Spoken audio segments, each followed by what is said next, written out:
In this video, we're going to talk about food cholesterol. So, what exactly is cholesterol? Cholesterol is a waxy substance which is made in the body by the liver, but it's also found in some food that we eat on our daily lives. This soft waxy substance is not only found in your bloodstream, but also in every cell in your body, where it helps to produce cell membranes, hormones, vitamin D, and bile acids that help you digest fat. However, having too much cholesterol in the blood can increase your risk of getting heart and circulatory diseases. But where does cholesterol come from? Cholesterol comes from your body, as well as from what you eat. Now, there is about 75% of cholesterol that's made by your body, and the amount is determined by your family history. So, the remaining 25% of cholesterol comes from what you eat. The cholesterol level in your blood will increase if you eat food with saturated fats and trans fat. There are two main types of blood cholesterol. One is low-density lipoprotein, and two is high-density lipoprotein. Low-density lipoprotein, also known as the bad cholesterol, because it develops plaque which will clog the arteries and make them less flexible. It collects in the walls of your blood vessels, where it can cause blockages. Higher LDL levels put you at greater risk for a heart attack or stroke due to the narrowed artery when the clot is formed. This condition is called atherosclerosis. High-density lipoprotein, also known as good cholesterol, helps to discard the bad cholesterol away from the arteries and back to the liver to break it down and pass the cholesterol from the body. In other words, HDL reduces, reuses, and recycles LDL cholesterol by transporting it to the liver, where it can be reprocessed. So, you will be protected from heart attacks and strokes when you have a healthy level of HDL cholesterol. Remember, you're not alone. About 100 million other Americans have high cholesterol. High cholesterol comes from a variety of sources, including your family history and what you eat. Here is a visual journey through the most common causes. Some of the most common causes of high blood cholesterol include your diet, your activity level, your age and gender, genetics, and cigarette smoking. A diet high in cholesterol, saturated fats, and trans fats can raise blood cholesterol levels and put you at risk for heart disease. You will find this unhealthy fat in food that comes from animals: beef, pork, milk, butter, veal, milk, cheese, and eggs contain saturated fat. Packaged food that contains palm oil, coconut oil, or cocoa butter may have a lot of saturated fat. You will also find saturated fat in sticks of margarine, vegetable shortening, and most cookies, crackers, chips, and other snacks.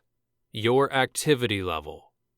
If your cholesterol numbers aren't where they should be, working out should be a key part of your Get Healthy strategy. By increasing your activity level, it will help you to lose or maintain your weight.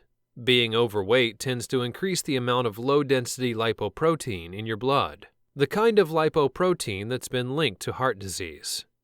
Whether you're a male or female, as you get older, your risk for heart disease increases dramatically. For instance, a 62-year-old man is 500 times more likely than a 22-year-old man to die from heart disease in the next year. In men, cholesterol levels generally level off after the age of 50. In women, cholesterol levels stay fairly low until menopause, after which they rise to about the same level as men. Your family history may also affect your cholesterol level. High cholesterol may run in your family. If family members have or had high cholesterol, you may also have it. There are over 100 genes that can affect blood fats and how these are metabolized in the body. Sometimes just one faulty gene is enough to increase your cholesterol to dangerous levels, and sometimes high cholesterol results from the small effects of many genes. Some people will have high cholesterol even if they follow a healthy, balanced diet low in saturated fats and trans fat. These people may need to take cholesterol-lowering medicine as prescribed by their doctor. Cigarette smoking lowers your level of HDL, or good cholesterol. It also injures the lining of the blood vessels and increases the risk of developing blood clots, which contributes to atherosclerosis, or the hardening of the arteries.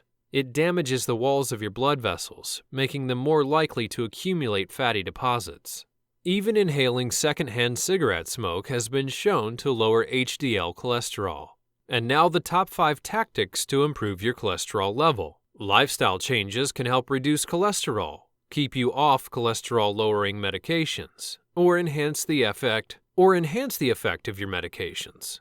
Here are 5 lifestyle changes to get you started. 1. Eat heart-healthy food. 2. Increase your physical activity. 3. Lose weight. 4. Drink alcohol only in moderation. 5. Quit smoking. Even if you have years of unhealthy eating under your belt, making a few changes in your diet can reduce cholesterol and improve your heart health.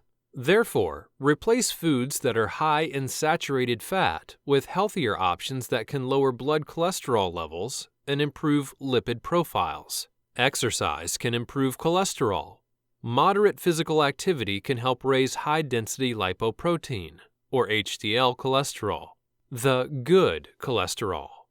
The best plan for reducing your risk of cardiovascular disease is a combination of aerobic, or cardio, and resistance training.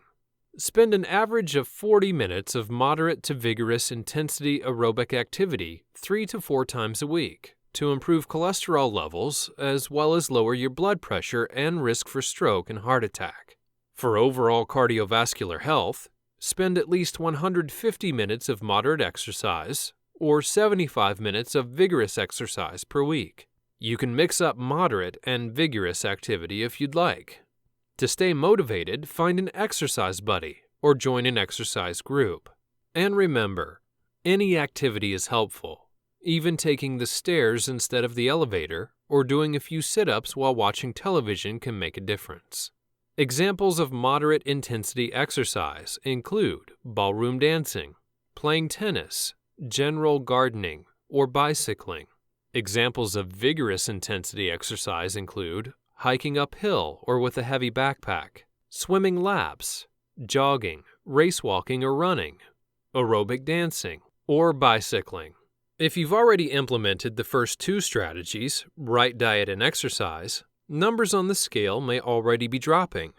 If not, make a concerted effort to lose weight since studies show that you may be able to reduce cholesterol levels significantly by losing 5% to 10% of your body weight.